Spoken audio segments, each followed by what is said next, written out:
তোমার এটা জিজ্ঞাসা করার কেন প্রয়োজন হলো?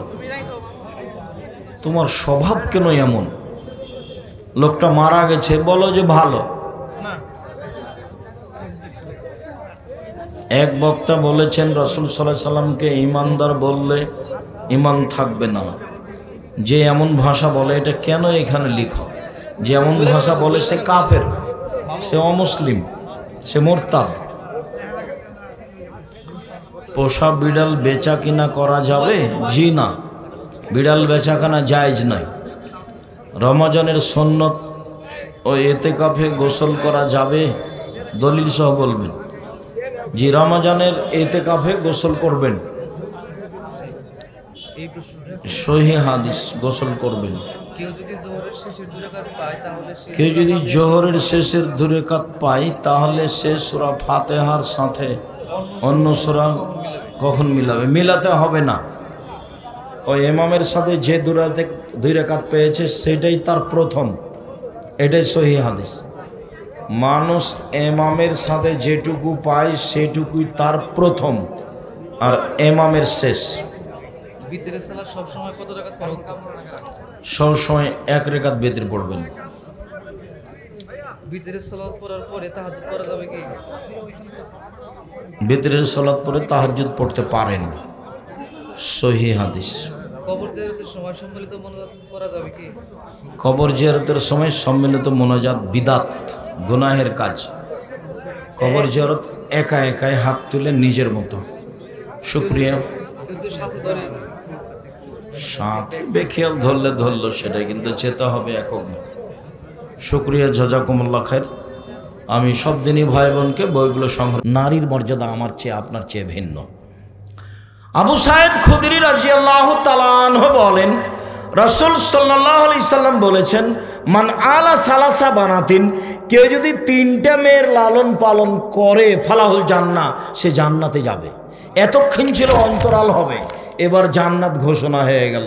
চলেন, আয়েশা রাদিয়াল্লাহু তাআলা আনহা বলেন, আল্লাহর নবী, একটা মহিলা আমার বাড়িতে এসে খেতে চাইলো, তার সাথে 2টা মেয়ে ছিল। তো আমি সারা বাড়ির তল্লাশি চালালাম, বাড়িতে কোনো কিছু খাওয়ার নাই, একটা খেজুর মাত্র, একটা খেজুর নিয়ে এসে আমি মহিলাটার হাতে দিলাম। এই দেখো নাও, আমার বাড়িতে এই মুহূর্তে কোনো কিছু খাওয়ার নাই, মাত্র একটা খেজুর। আল্লাহর নবী মহিলাটা খেজুরটা হাতে নিয়ে 2 টুকরা করলো, 2 টুকরা করে 2 মেয়ের হাতে দিল। 2 মেয়ে খেয়ে নিল, ও নিজে খেলো না, উঠে চলে গেল। দৃশ্য আমাকে অবাক করে দিল। আল্লাহ রাসূল বলছেন, আয়েশা, কেউ যদি 3টা মেয়ের লালন পালন করে, কেউ যদি মেয়ের লালন পালন করে, বিচারের মাঠে মেয়ে হবে অন্তরাল, বিচারের মাঠে মেয়ে হবে অন্তরাল। ওইদিকে থাকবে জাহান্নাম, আর মধ্যে থাকবে মেয়ে, আর এদিকে থাকবে তার বাপ। মধ্যে আছে কে? মেয়ে। ওদিকে আছে জাহান্নাম, আর এদিকে মেয়ের বাপ। সব বুখারী মুসলিম হাদিস, একটা না। সম্মানিত দিনী ভাই বোন, নারীদের পার্সোনাল মর্যাদা। আবু হুরায়রা রাদিয়াল্লাহু তাআলা আনহু বলেন, রাসূল সাল্লাল্লাহু আলাইহি ওয়াসাল্লাম বলেছেন, আন-নাবিয়্যু ফিল জান্নাহ, নবী জান্নাতে যাবে। অসিদ্দিকু ফিল জান্নাহ, সত্যবাদী জান্নাতে যাবে। অশাহিদু ফিল জান্নাহ, শহীদেরা জান্নাতে যাবে। অনিসাউ মিন আহলিল জান্নাহ, ওই মহিলারাও জান্নাতে যাবে। স্বামী যদি কোনো কারণে রাগ করে, তাহলে হাত ধরে বলে, যতক্ষণ পর্যন্ত আপনি খুশি না হবেন ততক্ষণ পর্যন্ত আমি কিছু খাবো না। এই নারী জান্নাতি নারী। আবু হুরায়রা রাদিয়াল্লাহু তাআলা আনহু বলেন, রাসূল সাল্লাল্লাহু আলাইহি ওয়াসাল্লাম বলেছেন, আদ-দুনিয়া কুল্লুহা মাতা, সারা পৃথিবী সম্পদ। খায়রু মাতা'id দুনিয়াল মারাতুস সালেহা, সবচেয়ে দামি সম্পদ ভালো নারী। কই সবচেয়ে দামি সম্পদ ভালো ছেলে একবারও যে আসে না। সব তো ধারাবাহিক হাদিস, সব বুখারী মুসলিমের হাদিস, সব ধারাবাহিক।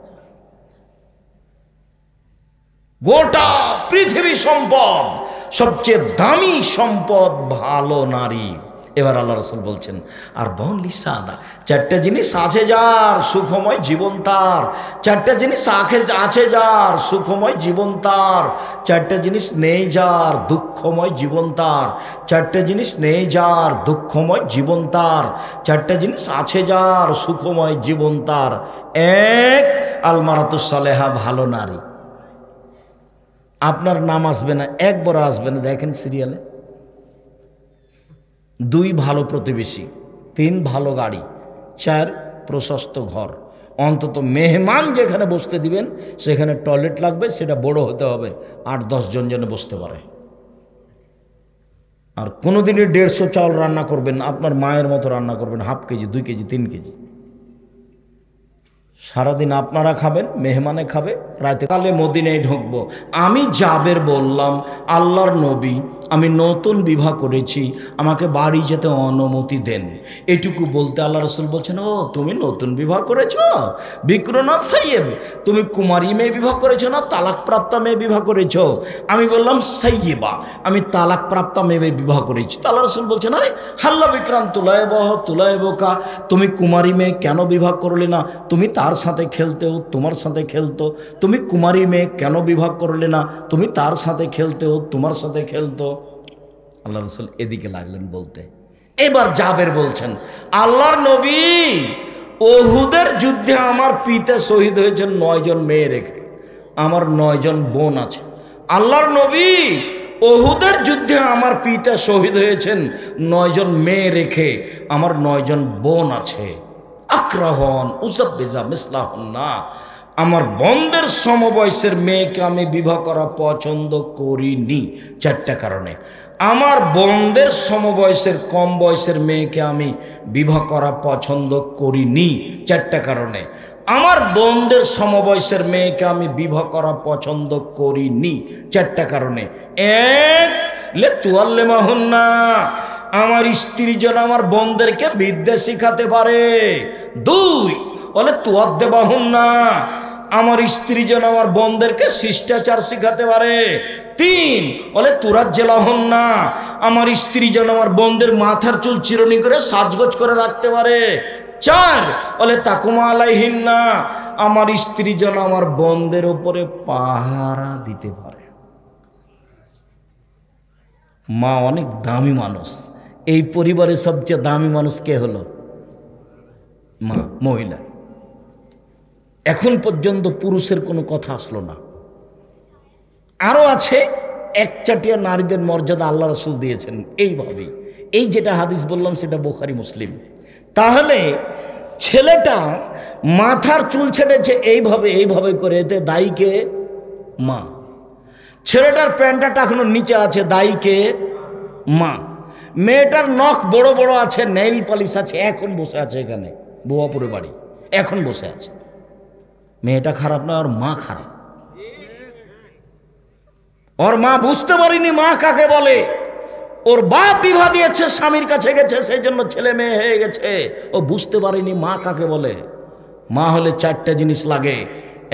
1, ছেলে মেয়েকে শিখিয়ে দিতে হবে, সত্য শিখিয়ে দিতে হবে। 2, শিষ্টাচার শিখিয়ে দিতে হবে। মায়ের একটা শিষ্টাচারও জানা নাই, ও কোনটা শিখাবে? ও মাস্টার ডিগ্রি পাস করেছে ভুয়া, একটা শিষ্টাচার জানা নাই তার। এই ছেলে, তোমার মাকে আজকে বলিও তো যে আব্দুর রাজ্জাক সাহেব বলেছেন আপনি নাকি একটা শিষ্টাচার জানেন না। আচ্ছা আম্মা, আমরা তো আপনার দুধ খেয়ে লালন পালন হয়েছি, বলেন তো 2টা কথা। একটা, যখন আমাদেরকে জামা পরিয়ে দিয়েছেন তখন কি আপনি খেয়াল করে ডান হাত পরিয়েছেন, না আপনি আপনার মতো পরিয়েছেন? কি বলে তোমার মা? বুঝতে পারলে না মনে হয়। যখন তোমার মা তোমার গায়ে জামাটা দিবে কোন হাত আগে দিবে বলো তো দেখি? ডান হাত। তোমার মাকে জিজ্ঞাসা করো কি বলে। আচ্ছা মা, আমরা তো দুধ খেয়ে আপনার মানুষ হয়েছি, তা আপনি যখন যতবার দুধ খাওয়িয়েছেন ততবার কি বিসমিল্লাহ বলেছেন? না হলে তো এই দুধ শয়তানও খেয়েছে। তোমার মা কথায় কথায় হেরে যাবে। তোমার মা মা নয়, এটা একটা হস্তিনী মা। এ সংসার বানাতে আসেনি, এ সংসার ধ্বংস করতে এসেছে। তোমার মাই পরিবারকে কবর দিয়েছে, যে দেখো বুখারীর হাদিস। 1 শিখাবে মা, 2 শিষ্টাচার শিখাবে মা, 3 সাজগোজ করে রাখবে মা, 4 পাহারা দিবে মা। ছেলে মেয়েকে কে পাহারা দিবে? মা। সব একচাটিয়া মহিলাদের মর্যাদা, যেই মহিলাকে ইহুদি খ্রিস্টান বাইরে রেখেছে, বাড়ির পিছন দিকে রেখেছে, যার খাওয়ার প্লেটটা ময়লাযুক্ত, ছাই লেগে থাকবে, ময়লা লেগে থাকবে।